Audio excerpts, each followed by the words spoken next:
Tadi waktu kita makan perjamuan Tuhan, saya sharing kepada saudara soal Sodom dan Gomora. Bagaimana Abraham tawar-tawaran dengan Tuhan, tapi Abraham tidak memberanikan dirinya untuk bertanya apakah ada satu orang benar. Tapi jawabannya adalah kalau ada satu orang benar saja di dunia ini, maka diselamatkan. Dan siapakah orang benar itu saudara? Yesus Kristus. Dan dia pada saat kita percaya kepada dia, kita semua diselamatkan. Nah inilah yang menjadi dasar iman Kristen kita, dasar kita sebagai orang percaya untuk hidup di dalam dunia ini saudara. Lalu kalau saudara lihat cerita Sodom, sebenarnya saya nggak mau cerita ini saudara ya, tapi saya ingin ceritakan kepada saudara. Sodom ini adalah salah satu cerita penghukuman yang paling berat, yang paling ekstrim dalam Alkitab saudara ya, yang menunjukkan murka Tuhan setelah banjir Nuh, air bah Nuh. Nah saudara akan lihat sebenarnya dalam cerita Sodom pun Tuhan itu begitu penuh dengan belas kasihan saudara. Dia begitu baik. Saudara kalau ingat ceritanya, ini sekilas saja saudara. Pada waktu rumah Lot itu dikepung oleh orang-orang yang mau memperkosa malaikat itu saudara ya, karena mereka semuanya homoseksual. Pada saat rumah Lot itu dikelilingi oleh orang-orang yang sudah kesetanan itu saudara. Malaikat ini sebelum dia minta Lot pergi, dia ajak Lot pergi. Apa yang dia katakan saudara kepada Lot? Dia katakan apa? Siapakah kaummu yang ada di sini lagi? Menantu atau anak-anakmu laki-laki, anak-anak perempuan, atau siapa saja kaummu di kota ini, bawalah mereka keluar dari tempat ini. Jadi offer untuk keselamatan, malaikat ini menawarkan masih di saat-saat terakhir, dia masih menawarkan keselamatan saudara. Ayo ikut, siapa saja kaummu.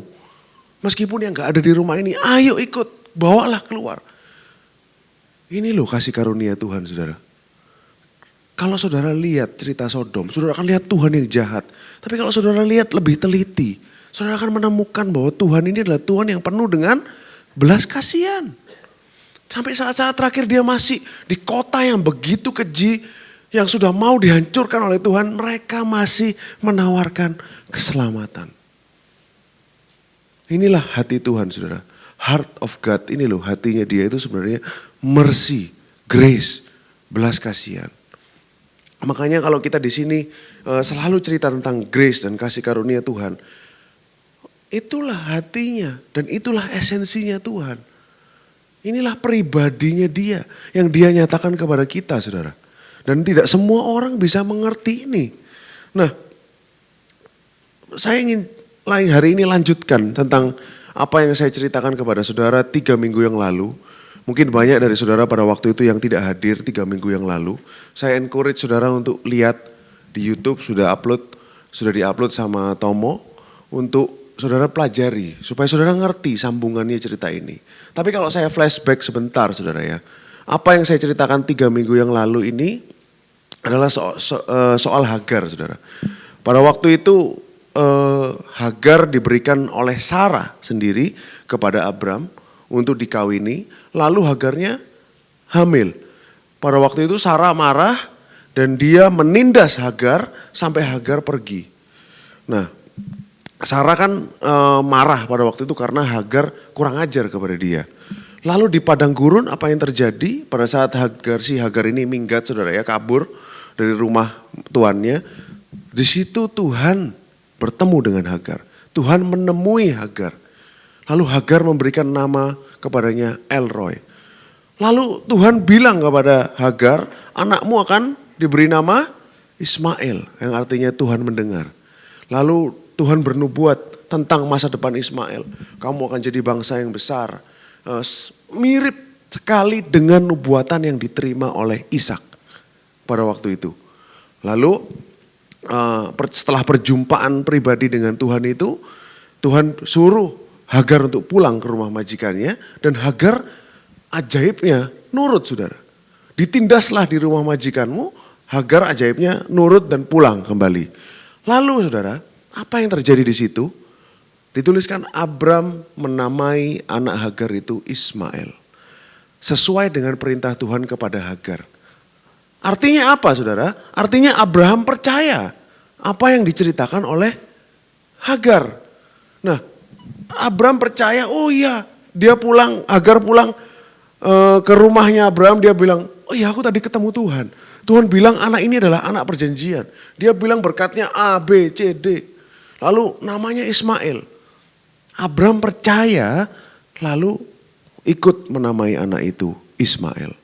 Saudara bayangkan pada waktu itu, sempat saya cerita di sini, apa yang terjadi pada Sarah. Apa yang terjadi pada perasaannya Sarah. Dia akan merasa, lah ternyata anak perjanjian bukan lewat dia. Loh selama ini Tuhan tuh selalu berbicara kepada Abraham. Dia gak pernah bicara kepada Sarah. Tetapi tiba-tiba Tuhan mau ngomong sama budakku. Ditemui sendiri sama Tuhan. Bahkan dia ngasih nama Tuhan. Ini saudara bayangkan jadi Sarah saudara ya. Saudara kan dia pasti akan merasa left out. Lah ternyata selama ini janjinya bukan buat saya. Kayak merasa ketipu, kecelik selama puluhan tahun saudara. Dia percaya bahwa janji itu miliknya. Dia akan merasa semakin terpojok, semakin ketinggalan. Abraham akan happy dengan Ismail dan Hagar. Dia akan semakin mundur, semakin kecewa dan semakin pahit hatinya. Kalau saudara bayangkan saudara, keluarga ini adalah keluarga yang sudah saya katakan, keluarganya Abraham ini adalah keluarga yang dysfunctional. Dia tidak berjalan sesuai dengan role-nya. Harusnya perannya Abraham dong untuk cerita kepada Sarah. Oh Tuhan ngomong loh, dia janji ini akan lewat kamu. Tapi saudara nanti saya akan tunjukkan kepada saudara, Abraham gak even cerita sama Sarah. Apa yang Tuhan katakan kepada dia. Dia tidak menjadi seorang imam yang baik dalam keluarganya. Makanya saya percaya bahwa Alkitab kita ini adalah Alkitab yang real. Karena ini menceritakan manusia sebagaimana adanya. Saudara harus tahu hero atau pahlawan dari semua cerita di Alkitab ini bukan manusia. Tetapi Tuhan. Jadi superhero-nya kalau Marvel itu ada superhero-nya Iron Man, Thor gitu saudara ya. Itu di sini adalah Tuhan sendiri. Karena manusia gagal. Always fail, selalu gagal saudara. Termasuk yang terbaik dari mereka yaitu siapa? Abraham. Nah sampai di sini, sampai kisah ini saudara. Saya ingin ajak saudara lanjut untuk membaca di Kejadian pasal yang ke-17. Ayat 15 sampai 22. Nah dari background ini kita bisa lanjut ceritanya. Ceritanya kemarin sempat saya ceritakan 3 minggu lalu, Tuhan tiba-tiba datang kepada Abraham bilang, kamu jadilah sempurna seperti aku. Tamim ya. Tuhan bilang tamim. Ternyata tamim ini adalah requirement untuk disunat. Jadi disunat ini adalah definisinya tamim. Nah lalu kalau saudara lanjut lagi ceritanya, kemarin saya berhenti di ayat 14, sekarang saya lanjut di ayat 15. Elohim berfirman kepada Abraham, tentang istrimu Sarai, jangan engkau menyebut dia lagi Sarai. Sarai itu artinya my princess, putriku. Tapi Sarah itulah namanya. Jadi ini dari segala bangsa. Jadi intinya tapi tambahin elemennya dari segala bangsa. Bukan cuma putriku tapi dari seluruh bangsa. 16, aku akan memberkatinya. Dan daripadanya juga aku akan memberikan kepadamu seorang anak laki-laki. Bahkan aku akan memberkatinya sehingga ia menjadi ibu bangsa-bangsa. Tadi saudara yang saya sebut, raja-raja bangsa-bangsa akan lahir daripadanya. 17, lalu tertunduklah Abraham dan tertawa serta berkata dalam hatinya, mungkinkah bagi seorang yang berumur 100 tahun dilahirkan seorang anak? Dan mungkinkah Sarah yang telah berumur 90 tahun itu melahirkan seorang anak? Ini yang dikatakan Abraham saudara. Apa? Kalau saudara tangkap tonnya dia apa saudara?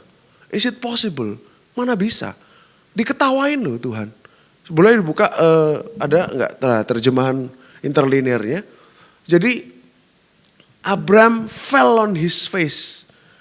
Jadi sebenarnya Abram tuh jatuh saudara. Fell. Dia jatuh mukanya ke tanah ya mungkin seperti sujud itu tapi dia ketawa. Ketawa seakan-akan menghina. Nah, boleh saudara buka di 6711. Nah, sahak ini kata-kata sahak ini artinya apa? To laugh, tertawa, mock, menghina. Jadi memang sebenarnya kata ini bisa diartikan dua. Tertawa karena bahagia atau tertawa karena ngenyek saudara. Menghina, mengejek. Kalau saudara bingung artinya yang mana, saudara lihatlah konteksnya. Konteks ini yang akan menentukan ini diartikan yang mana. Kalau artinya, kalau dia setelahnya dia ngomong, mungkinkah aku yang berumur 100 tahun bisa punya anak, Sarah yang sudah 90 tahun bisa punya anak, artinya yang mana? Yang menghina saudara, karena dia gak percaya. Karena mereka gak percaya. Sahak ini adalah kata dasar dari nama Ishak. Jadi nama Yitzhak atau Isaac itu kata dasarnya ini adalah sahak ini. Ketawa dia. Bayangin saudara, Abraham yang katanya bapak orang beriman, dia menghina Tuhan. Masa sih Tuhan?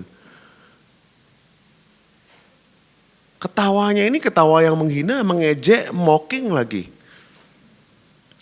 Gitu saudara. Sampai sini kan saudara saya ingin ajak saudara untuk lihat masuk dalam cerita ini. Supaya saudara mengerti apa yang sebenarnya terjadi. Abraham gak percaya saudara. He doesn't believe. Boleh lanjut di ayat yang ke berapa tadi? 18 ya. Abraham, nah ini bukti lagi saudara. Another evidence. Abraham berkata kepada Elohim, sekiranya Ismail diperkenankan hidup di hadapanmu. Loh gimana saudara? Dikasih tahu kamu bakal dikasih anak laki-laki lewat Sarah. Malah dia nawarkan, sudah Tuhan gak usah. Ismail aja. Karena Abraham sudah cinta kepada Ismail. 13 tahun pada waktu itu. Dia hidup bareng Ismail. Dia sudah hidup dalam realisasi bahwa inilah anak perjanjian. Ismail lah anak perjanjian. Makanya dia nawarin Ismail. Tuhan Ismail aja. Kan berarti gak percaya saudara. 19. Makanya Tuhan ini adalah Tuhan yang luar biasa. Ibaratnya dia dihina pun dia tetap setia kok saudara. Apakah dengan Abraham seperti ini, oh kamu gak percaya berarti janji Tuhan gak bisa terjadi dalam hidupmu. Tidak begitu kenyataannya. Kalau janji Tuhan terjadi dalam hidup kita berdasarkan kepercayaan saudara dan saya, tidak akan ada janji yang bisa terjadi dalam hidup saudara. Karena manusia percayanya itu naik turun. Kita ini cuma debu saudara. Seperti yang Pastor Lili ngomong minggu lalu, we are just ash. Abraham sendiri yang bilang, Tuhan maafkan aku ini cuma debu. Tapi kita mau tanya boleh enggak 50 orang, 40 orang. Abraham sadar posisinya. Makanya saudara, kalau janji Tuhan berdasarkan performance kita, enggak mungkin ada yang terlaksana. Janji Tuhan terlaksana dalam hidup saudara karena dia baik. Karena dia setia. Meskipun kita tidak setia. Amin saudara. Nah kita lanjut. Tuhan langsung ngomong. Tidak.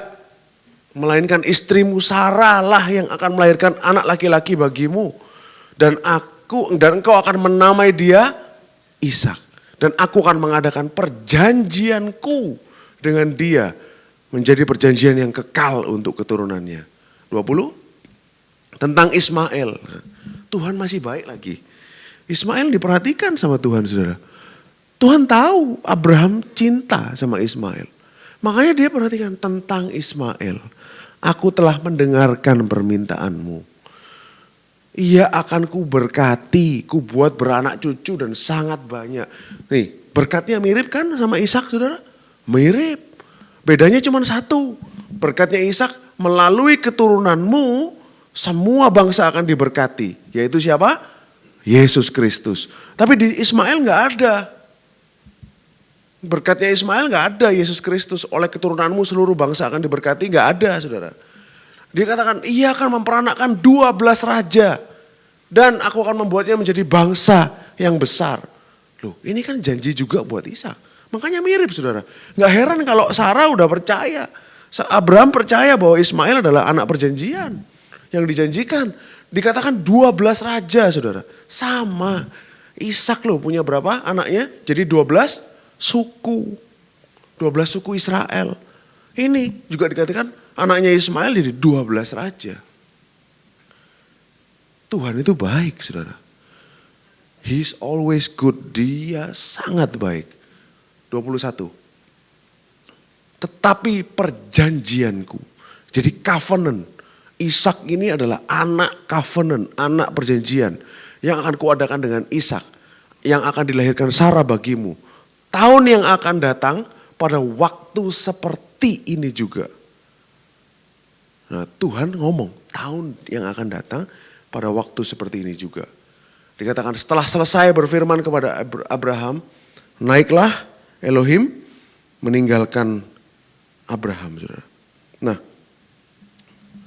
lalu saya ingin lanjut di Kejadian pasal 18. Ini lanjut 2017-18. Ada hubungannya dan sangat connect saudara. Kemudian Tuhan menampakkan diri kepada Abraham dekat pohon tarbantin di Mamre. Ini rumahnya Abraham saudara ya, kemahnya.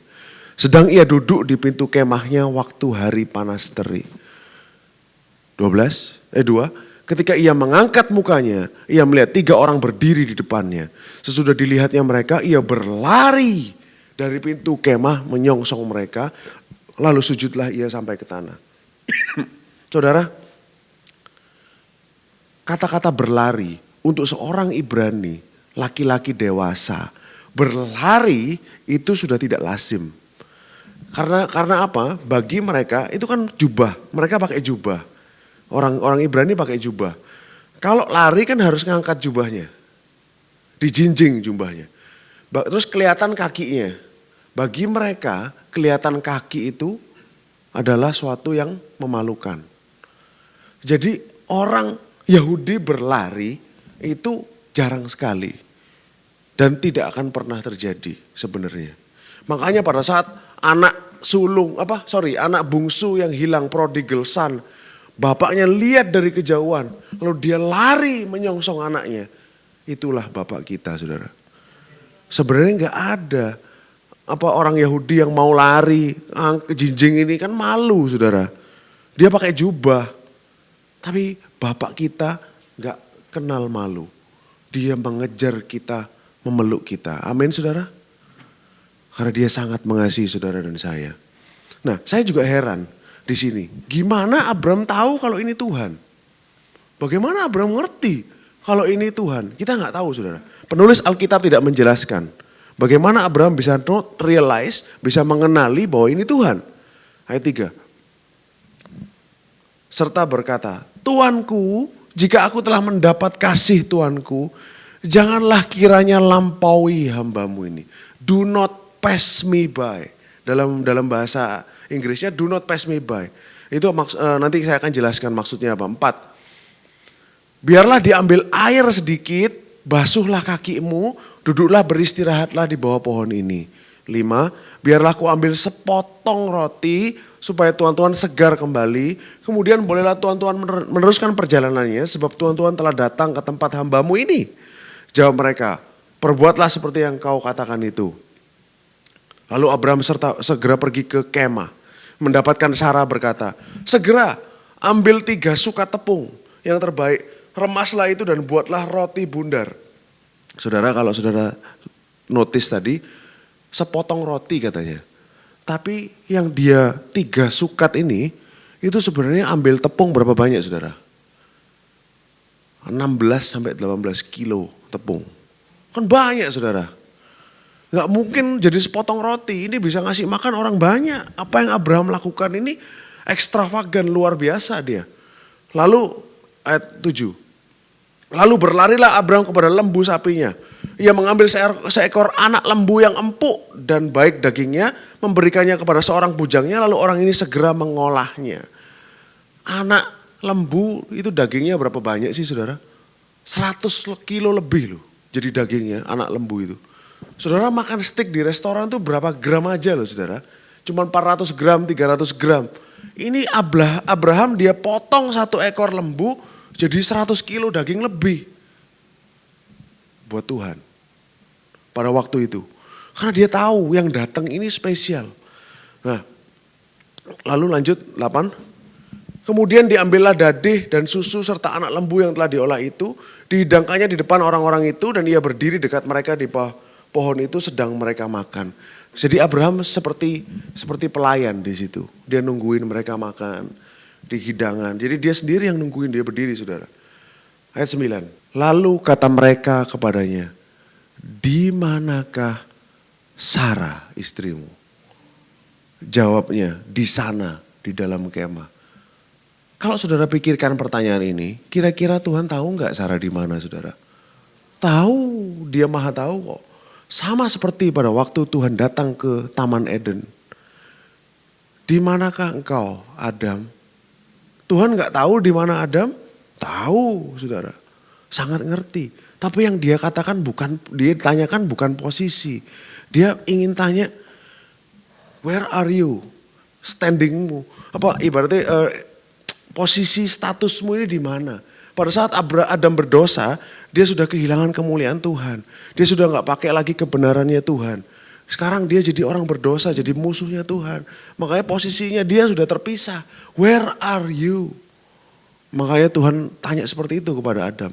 Begitu juga Sarah. Tuhan ngerti apa yang jadi isi dan hati dan pikirannya Sarah. Makanya dia tanya, di mana engkau Sarah?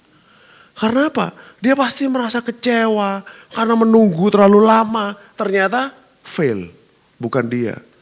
Makanya dia tanya, di manakah engkau? Di mana Sarah, istrimu?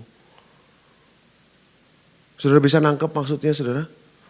Nah, dijawab Abraham, di sana di dalam kemah. Lalu, dan firman-Nya, sesungguhnya aku akan kembali tahun depan mendapatkan engkau. Pada waktu itulah Sarah istrimu akan mempunyai seorang anak laki-laki.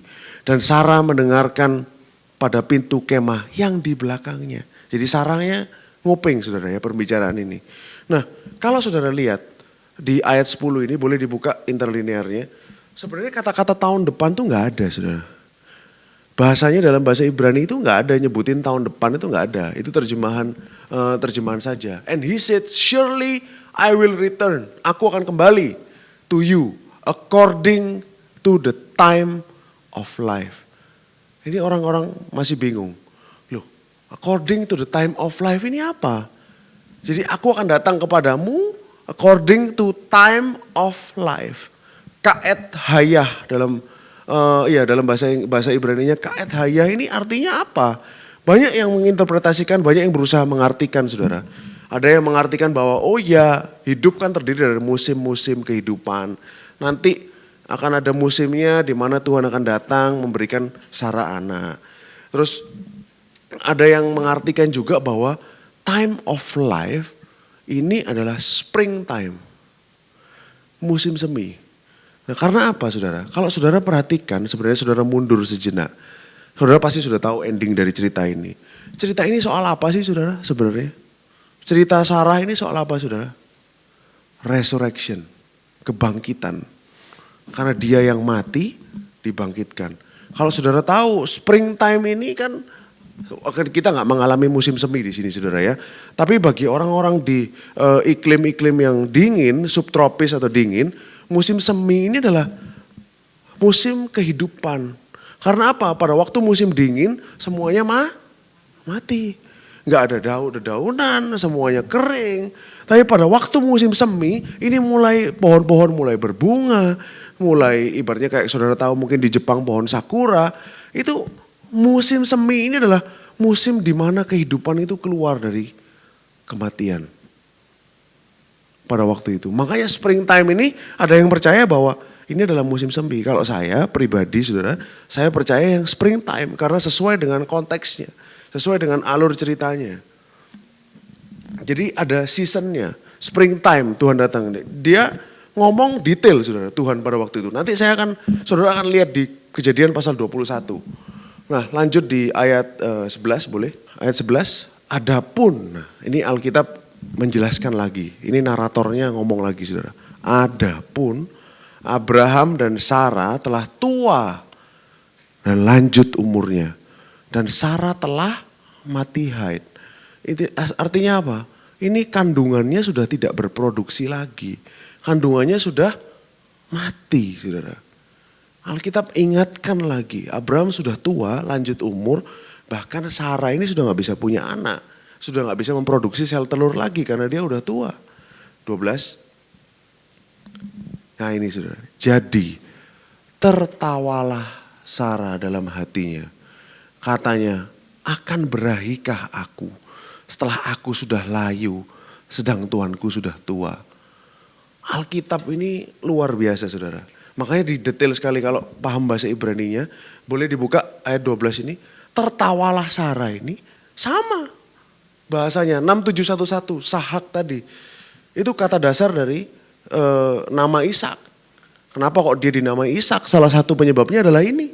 Lalu Sarah tertawa di dalam hatinya, within herself. Kira-kira kalau menurut saudara kembali ke pertanyaan tadi, Sarah ini menghina atau ketawanya bahagia? Of course, menghina saudara. Akankah aku berahi? Nah, kalau saudara lihat lagi kata-kata berahi itu, benar terjemahan bahasa Indonesianya. Alkitab ini segamblang itu saudara. Dia gak menutup-nutupi. Kata-kata etna di situ, pleasure atau kesenangan, kalau saudara buka itu dari kata Eden. Eden. Nah, saudara lihat konteksnya nih. Seksual. Konteksnya adalah seksual, saudara. Apakah dia akan mengalami kenikmatan seksual di usianya? Sarah itu tanya seperti itu dalam hatinya, saudara. Mana bisa? Nggak mungkin. Apalagi sudah engkong-engkong. Gini saudara ya, nggak mungkin saudara. Tapi kan apa ya, inilah Alkitab kita saudara. Dia sangat gamblang, dia sangat real, dia ngomong. Tapi Tuhan tahu loh saudara. Tuhan ngerti semua. Ini dia nggak ngomong, nggak even ngomong, dia cuma ngomong dalam hatinya. Tertawa dan ngomong dalam hatinya. Tapi Tuhan ngerti. Lo lanjut di ayat berapa tadi? 11 ya, boleh dibuka. Nah ini, aku sudah layu, Tuanku sudah tua. Jadi udah gak bisa. Dua-duanya sudah gak bisa, intinya gitu. 13, lalu berfirmanlah Tuhan kepada Abraham, mengapa Sarah tertawa? Dan berkata, sungguhkah aku akan melahirkan anak sedangkan aku telah tua? Loh, Tuhan bisa ngerti, satu. Kedua, kok Tuhan tanyanya ke Abraham, saudara? Why? Sarah cuma ada di balik tenda kok. Kenapa Tuhan gak langsung panggil? Kenapa kamu ketawa? Tapi Tuhan ngomong sama Abraham. Kenapa, saudara? Karena selama ini Abraham gak pernah kasih tahu. Kenapa kok Sarah menghina? Kenapa Sarah gak percaya? Seakan-akan ini pertama kali dia dengar, saudara. Padahal saudara dan saya sudah baca sejak pasal 17, Abraham sudah diberitahu bahwa namanya nanti Ishak. Sarah akan punya anak. Seakan-akan Abraham gak pernah kasih tahu loh saudara.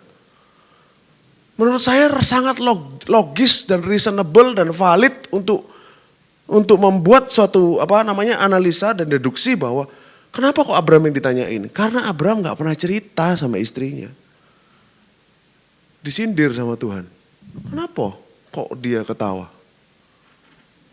Saudara bisa dapat kira-kira ritme pembicaraannya, arahnya. Kenapa? Karena ini loh keluarga yang dysfunctional. Harusnya seorang laki-laki adalah imam, pemimpin dari keluarga itu. Dia menyampaikan apa yang Tuhan sampaikan kepada keluarganya. Tetapi tidak terjadi di keluarga Abraham. Keluarga yang dysfunctional. Abraham pada saat Hagar diusir, apa yang dilakukan? Diam. Gak lakukan apa-apa. Pada saat Sarah kasih Hagar kepada dia, diam. Dia tok, saudara. Ini loh Abraham. real, ini loh perjalanannya dia. Journey-nya Abraham. Bukan saya menjelek-jelekkan Abraham, bukan saudara. Tapi this is human, inilah manusia. Kenyataannya emang seperti itu. Penuh dengan kelemahan. Tapi kita bersyukur kita punya Tuhan yang selalu fill in the gap. Dia selalu yang mengisi kekosongan. Dia selalu ibaratnya kalau Abrahamnya yang gak bener, Tuhan yang cover. Contoh, itu Sarah dikasihkan ke Firaun, Abimelek, Abraham dapat duit. Diem aja dia, istrinya mau diambil orang, saudara. Gak menyelamatkan, tapi Tuhan yang menyelamatkan Sarah. Tuhan yang melengkapi, Tuhan yang panggil Hagar balik. Betul saudara? Tuhan yang selalu kuatkan Abraham pada saat Abraham tidak percaya. Dia yang turun tangan kuatkan Abraham. Pada saat Sarah udah gak percaya, dia datang ke Sarah kali ini. Ini datang kali ini buat Sarah saudara. Dia kasih tahu sendiri janjinya. Supaya Sarah sendiri dengar. Amin saudara. Tuhan saudara adalah Tuhan yang sangat baik. 14, lanjut. Adakah, makanya ini saudara ayat yang sangat powerful. Kalau saudara tahu ceritanya, ayat ini akan menjadi sangat powerful dalam hidup saudara. Adakah sesuatu apapun yang mustahil untuk Tuhan? Tuhan ngomong gitu sendiri saudara. Ini jelas mustahil, orang sudah tua mau disuruh punya anak lagi, jelas mustahil. Sudah mati semuanya. Mana bisa menikmati kenikmatan seksual, gak ada, gak mungkin. Tapi Tuhan ngomong, adakah sesuatu apapun yang mustahil untuk Tuhan? Ini Tuhan sendiri loh yang ngomong saudara. Dia seakan-akan kayak nantang, apa yang impossible buat aku? Dalam hidup kita saudara. Saudara tahu cerita ini, saudara nikmati, saudara serap cerita ini, saudara Tuhan itu gak ada yang mustahil buat dia. Bahkan dia nantang loh ini saudara. Adakah yang mustahil buat Tuhan? Kematian loh ini ditantang saudara. Death, ini dia lawan kematian loh. Karena tubuhnya dua orang ini sudah as good as dead, sudah mati. Kalau saudara baca, boleh lompat sedikit Dela ke Roma 4 ayat 19. Ini Paulus yang ngomong saudara. Paulus ngomong, imannya gak jadi lemah walaupun ia mengakui bahwa tubuhnya sudah sangat lemah. Ini Abraham saudara ya. Karena usianya telah kira-kira 100 tahun dan bahwa rahim Sarah telah tertutup. Salah. Terjemahan bahasa aslinya boleh dibuka. Roma 4 ayat 19 itu bukan rahim Sarah tertutup. Tapi dalam bahasa Yunaninya adalah ini, lifeless, necro. Necro itu kan kayak kuburan saudara ya. Necro ya. Nah ini lifeless. Rahimnya sudah gak ada kehidupan di dalam rahimnya. Jadi bukan cuma tertutup saudara. Yang terjadi pada waktu itu. Boleh lanjut Dela. Di ayat berapa tadi? 15 ya.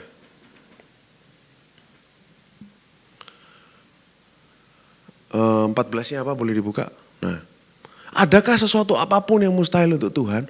Pada waktu yang ditetapkan itu, tahun depan aku akan kembali mendapatkan engkau. Pada waktu itulah Sarah mempunyai seorang anak laki-laki. Tuhan ngomong lagi. Ada interlinearnya untuk ayat ini. Nah, Tuhan tambahin satu tadi ini, kaet hayah ini masih ada. According to the time of life, waktu kehidupan. Yang tadi kita artikan springtime, waktu musim semi. Tapi Tuhan tambahin satu lagi, at the appointed time, pada waktu yang sudah ditentukan. Itu bahasa aslinya moed. Moed boleh dibuka pas 150. Moed ini artinya appointed time atau seperti festival, seperti kapan, ibaratnya waktu yang sudah pasti. Jadi contoh ini bicara soal Jewish feast, soal festival-festival Yahudi. Ada festival Tabernakel, ada festival Paskah, ada perayaan tentang roti tidak beragi. Itu kan sudah pasti setiap tahun saudara. Sudah fix tanggalnya udah pasti tiap tahun. Sudah ditentukan, oh ya tahun ini Paskah, habis Paskah roti tidak beragi, habis roti tidak beragi, Pentakosta, Savot. Seperti itu. Kan sudah pasti tanggalnya. Ini konsepnya Moed, saudara. At the appointed time. Jadi waktunya itu sudah fix. Pasti. Jadi janji Tuhan dalam hidup saudara dan saya. Apapun itu saudara. Saudara percaya waktu dalam hidup saudara. Kan hidup kita terjadi dari musim ini. Dulu kita kecil, sekarang kita dewasa. Sekarang udah punya anak. Sekarang nanti habis ini punya cucu dan segala macam. Itu kan ada timeline-nya. Dan Tuhan sudah taruh waktunya. Moed ini. At the appointed time. Jadi tidak ada yang bisa Sarah lakukan untuk mempercepat waktunya. Gak bisa. Karena itu sudah waktu yang Tuhan taruh. Set. Ya Paskah Nisan 14. Udah pasti itu Paskah Nisan tanggal 14. Seperti itulah dalam hidup saudara. At the appointed time. Waktunya Tuhan. Dia gak akan pernah terlambat. Dan tidak akan pernah terlalu cepat. Tuhan kita itu sangat presisi saudara. Sangat presisi. Nah ini kita belajar dari bahasa Ibrani-nya ini kita bisa mengerti. Oh maksudnya itu toh. Tuhan itu cara kerjanya seperti ini. Boleh 15? Lalu Sarah menyangkal. Katanya, aku tidak tertawa. Sebab ia takut. Tetapi Tuhan berfirman, tidak. Memang kau tertawa. Ini baru dia ngomong langsung. Tadi kan sama Abram. Kenapa kok dia tertawa? Sekarang dia langsung, enggak, kamu emang benar-benar tertawa kok. Tuhan bilang gitu sama Sarah. Kenapa Tuhan call out? Tuhan ngomong, gitu kok Sarah kok tertawa. Kenapa kok Tuhan call out? Kenapa kok dia menunjuk? Kenapa kok dia bilang bahwa Sarah itu tertawa? Why? Kenapa saudara? Ada message-nya. Saudara bayangkan jadi Sarah. Makanya untuk bisa mengerti, ini saudara harus masuk dalam cerita ini. Saudara bayangin jadi Sarah. Sudah mengalami penolakan, dia sudah gagal, dia sudah merasa tersingkir, dia kecewa, dia nunggu terlalu lama. Dia lakukan ini ternyata salah saudara ya. Kan pasti kacau itu pikirannya. Tapi Tuhan panggil, kamu tertawa ya dalam hati. Artinya apa? Tuhan ingin sampaikan kepada Sarah. Bahwa apapun yang kau pikirkan selama ini, apapun yang dia rasakan selama ini, Tuhan itu tahu. Dan dia mengerti semuanya. Kalau enggak ngapain dia ngomong, kenapa kamu tertawa? Untuk kasih message kepada Sarah. Dalam pikiranmu itu semua selama ini sudah aku tahu. Tuhan yang saudara dan saya sembah paham hati terdalam manusia. Karena apa? Dia pencipta kok. Dia yang ciptakan kita kok. Dia ngerti isi hati kita. Dia ngerti pikiran kita. Dia ngerti semuanya. Yang bahkan pasangan saudara atau orang tua saudara gak ngerti. Tapi Tuhan tahu semuanya. Sampai yang terdalam. Bisa mengikuti sampai hari ini saudara. Sampai sekarang saudara. Saudara bisa ngeflow. Tuhan adalah Tuhan yang luar biasa. Nah kita lompat ke Kejadian pasal 21. Ini seasonnya akhirnya datang. Makanya Tuhan memperhatikan Sarah. God visited Sarah. Seperti yang difirmankannya. Dan Tuhan melakukan kepada Sarah seperti yang dijanjikannya. Langsung ayat itu. Tuhan memperhatikan Sarah. 2. Maka mengandunglah Sarah. Luar biasa saudara ya. Lalu ia melahirkan seorang anak laki-laki bagi Abraham dalam masa tuanya. Pada apa saudara? Waktu yang telah ditetapkan. At the appointed time. Moed ini. Sesuai dengan firman Tuhan. Kalau dalam bahasa Inggrisnya boleh dibuka lebih jelas lagi. Dalam King James-nya dijelaskan bahwa ini sesuai dengan apa yang dikatakan Tuhan. Nah ini, for Sarah conceived, telah mengandung dan melahirkan bagi Abraham anak laki-laki pada masa tuanya. Nah ini, at the set time, pada waktu yang sudah dikatakan Tuhan kepada dia. Artinya apa? Memang springtime saudara. Karena Tuhan spesifik waktunya kapan. Spring, musim semi. Tuhan bilang sesuai dengan waktu yang Tuhan sudah katakan kepada dia. Detail enggak Tuhan kita saudara? Sangat detail. Makanya saya percaya yang dia maksudkan pada waktu itu Ka'ed Hayah ini adalah berbicara soal spring, musim semi. Kata spesifik waktunya Tuhan.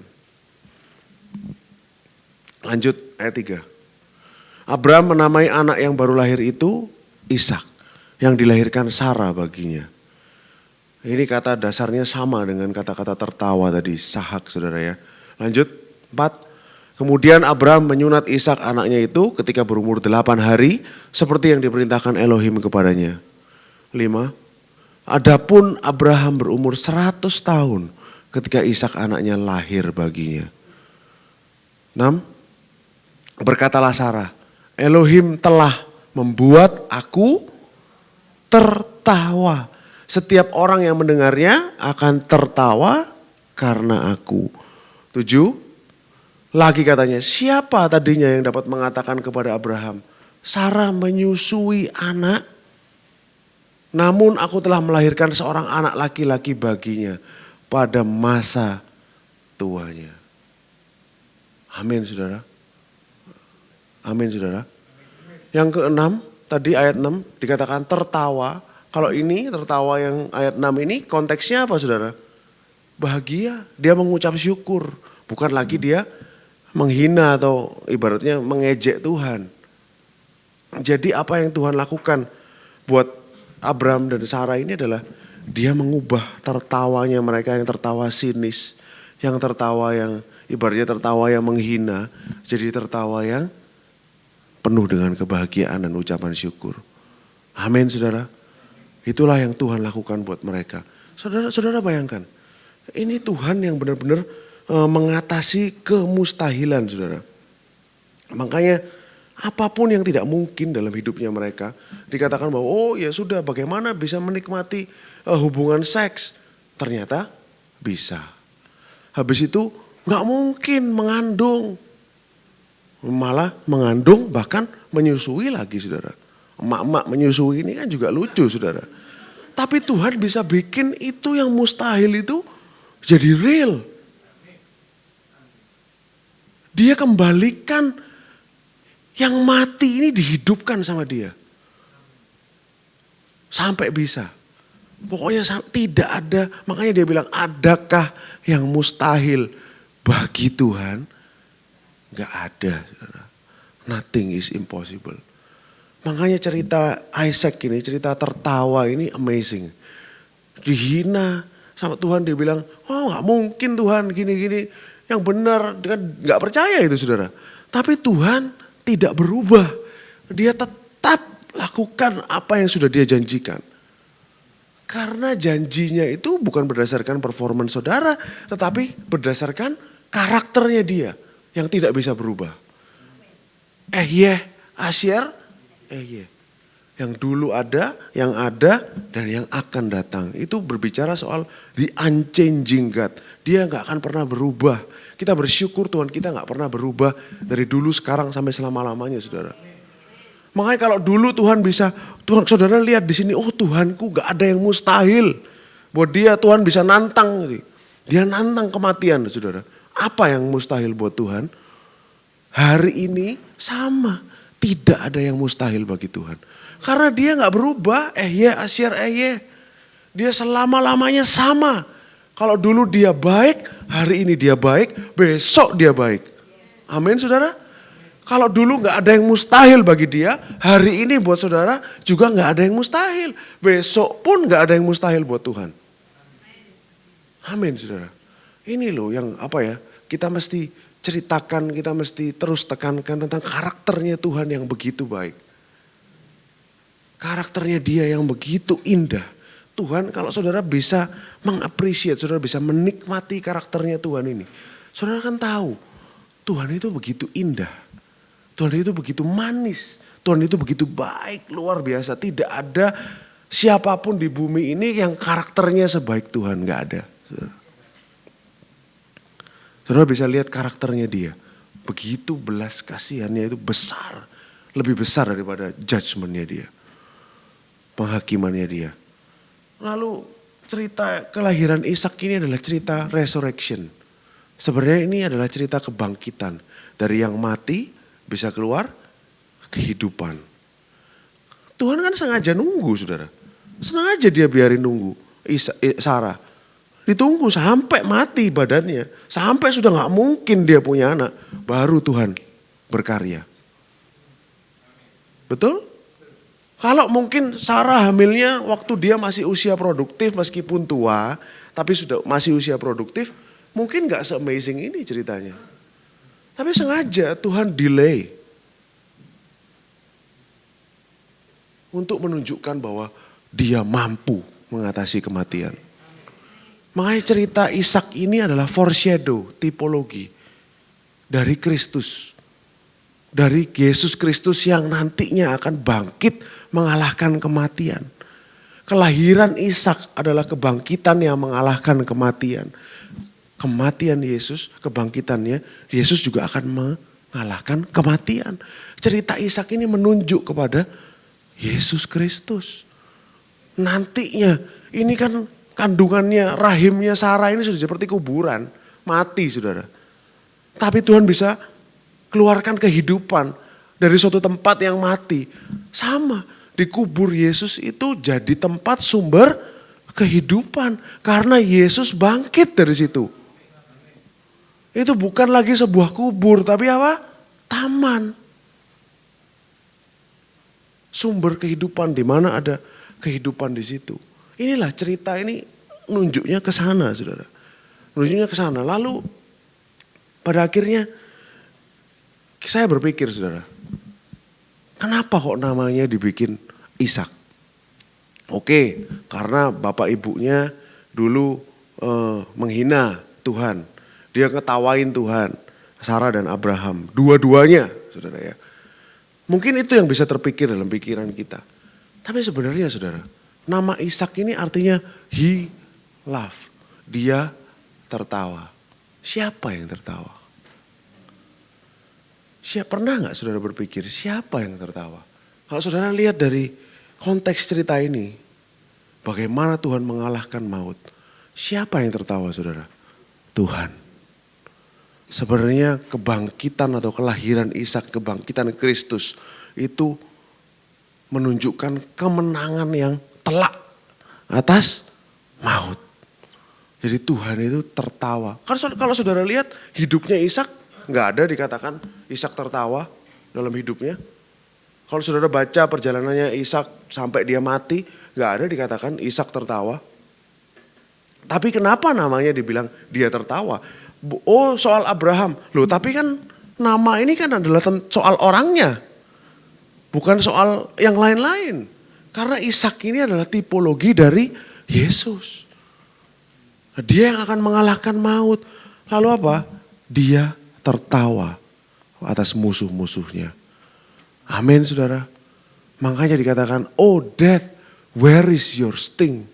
Kematian, death is swallowed in victory. Boleh kita baca ayatnya, 1 Korintus yang terakhir.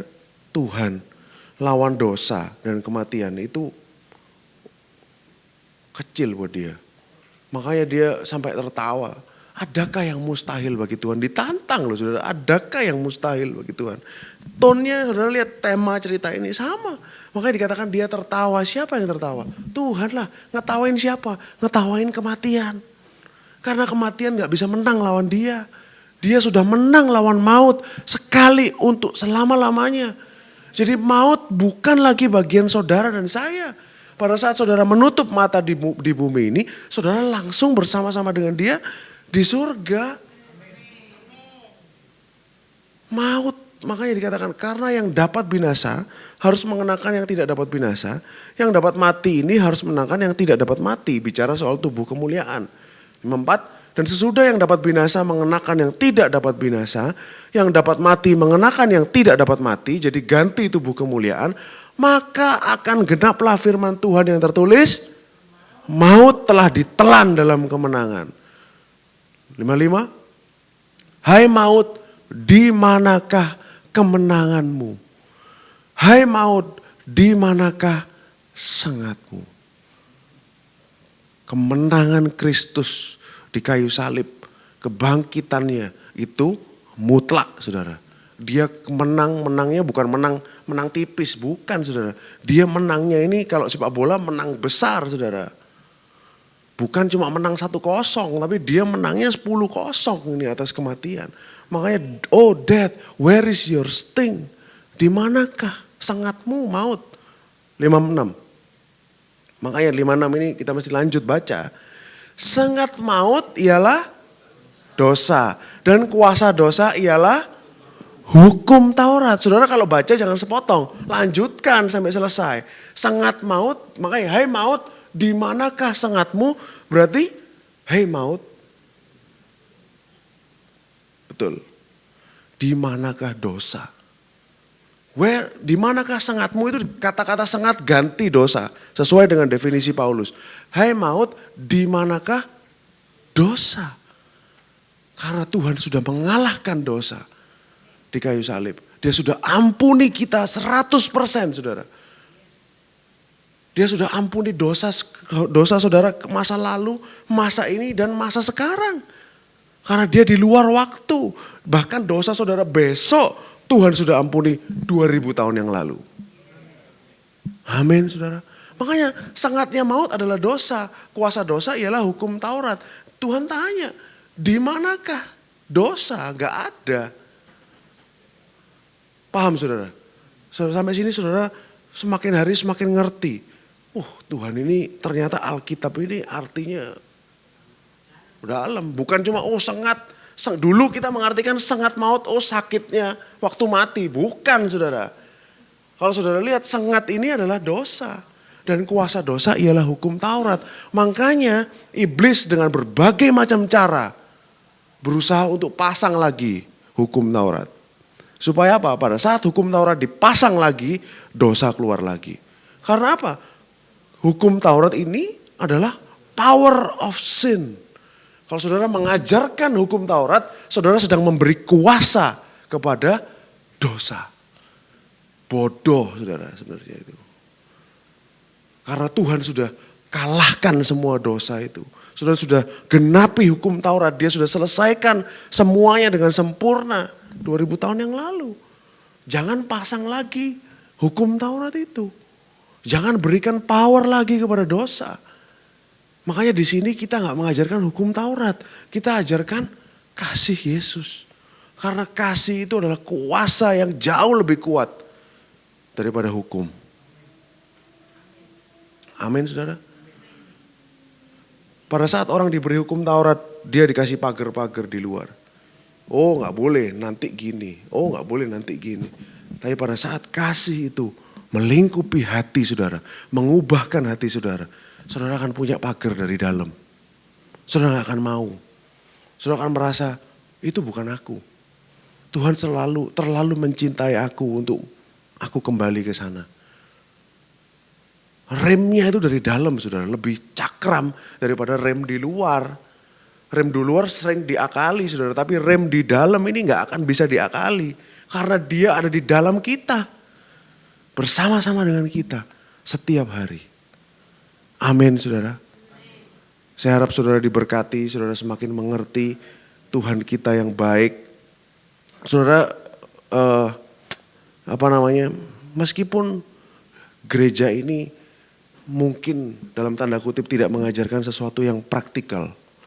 Oh iya Pak, kok gak ajarin sesuatu yang praktikal? Bagaimana sukses dalam bekerja, bagaimana orang harus beretika dalam berhubungan dengan sesama, bagaimana orang bisa sukses dalam parenting, dalam membesarkan anak. Kita gak ngajarkan itu semua, saudara. No. Nanti Tuhan yang akan memimpin lewat saudara sendiri masing-masing. Kita gak ngajarkan itu. Kita ngajarin saudara sumbernya. Sumbernya adalah Yesus. Sumber kesuksesan, sumber damai sejahtera, sumber hikmat, ya, sumber kesehatan. Sumber perlindungan itu adalah pribadi Yesus Kristus. Itu yang kita kenalkan kepada saudara. Ini loh Yesus. Saudara butuh apa? Silahkan datang sendiri kepada Yesus.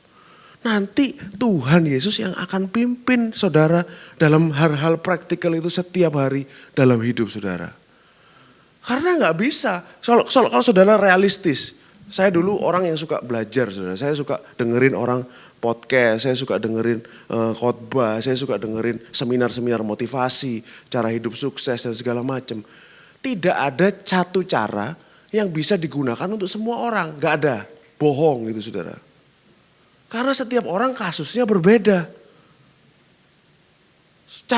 Mungkin cara si A sukses tidak sama dengan cara si B sukses, nggak bisa, it's different. Ada yang ini bisa sukses dengan cara ini, dipakai lagi di si B di kondisi yang berbeda, nggak bisa. Banyak seperti itu. Makanya serahkan kepada Roh Kudus, serahkan kepada Tuhan. Apa yang menjadi pergumulan saudara, serahkan kepada Dia. Bisnismu, anak-anakmu, orang tuamu, ekonomi saudara, kesehatan saudara, serahkan kepada Dia. Biarlah Dia yang handle semuanya. Kalau semuanya itu dipegang Dia, apa nggak beres saudara? Pasti akan beres. Tapi kok nggak beres sekarang Pak? Tunggu. Ada appointed time. Waktunya Tuhan. Kapan? Dia nggak bisa dikesusui, dia nggak bisa disuruh mundur. Mundur Tuhan, jangan sekarang, nggak bisa. Karena dalam setiap season itu saudara, mungkin dia belum kasih saudara kayak Sarah nih. Dia gak dikasih anak pada waktu dia masih usia produktif. Meskipun udah tua. Dia dikasih anak pada waktu dia sudah gak mungkin lagi punya anak, as good as dead. Udah kayak mati saudara, sudah mati sebenarnya. Kenapa saudara? Karena Tuhan ingin menunjukkan dirinya kepada Sarah dan Abraham. Bahwa Dia adalah Tuhan yang bisa membangkitkan kematian. Yang bisa menang lawan maut. Itu gak akan didapat kalau Tuhan kesusu cepet. Oh ya kasih aja umur 60 masih bisa mungkin. Umur 60 punya anak. Gak akan dapat pelajaran itu saudara. Saudara gak akan bisa kenal Dia sedalam itu. Abraham dan Sarah gak akan bisa kenal Tuhan sedalam itu kalau Tuhan terlalu cepat. Paham maksud saya saudara? Percayailah the perfection, trust the perfection of His time. Percayai kesempurnaan timingnya Tuhan. Waktunya Dia. Perfect saudara, perfect. Saudara gak menyembah Tuhan yang salah. Saudara sudah menyembah Tuhan yang benar. Dan tinggal percaya aja. Kalau saudara sekarang menghadapi masalah yang gak bisa saudara selesaikan. Trust Him. Ikut Dia. Ikut kemana Dia tuntun saudara. Nanti ketemu jalannya sendiri kok. Pada waktunya Dia. Pada saat itu terjadi, saudara akan kayak Sarah. Semua kesedihan-kesedihan itu di masa lalu seakan-akan lenyap saudara. God can redeem the lost time. Tuhan bisa tebus waktu-waktu yang hilang itu. Amin saudara. Dia bisa tebus. Yang saudara merasa, Sarah udah hilang waktu. Berapa banyak itu. Tapi bagi Sarah enggak. Yakin deh saudara. Dia gak merasa hilang itu waktu. Dia sudah happy dengan punya janji Tuhan itu. Nah, Ishak lahir. Amin saudara. Ini Tuhan kita, Tuhan Yesus Kristus itu luar biasa. Dia Tuhan yang sudah benar-benar menang atas maut. Kita bersyukur saudara, Tuhan kita gak mati. Tuhan kita hidup. Dan Dia ada bersama-sama dengan saudara hari ini. Activate, saudara ajak ngomong dia. Tuhan pimpin aku setiap langkahku. Pimpin setiap langkahku. Ajarkan aku jalan-jalanmu yang benar Tuhan. Tuhan itu akan dengan senang hati Dia akan berkarya dalam hidup saudara. Karena apa? Kalau Tuhan tidak mau berkarya dalam hidup saudara, ngapain Dia sampai mati?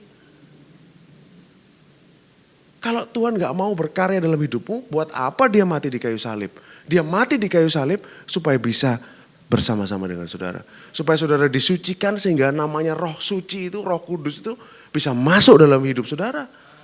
Bisa berjalan bersama-sama dengan saudara.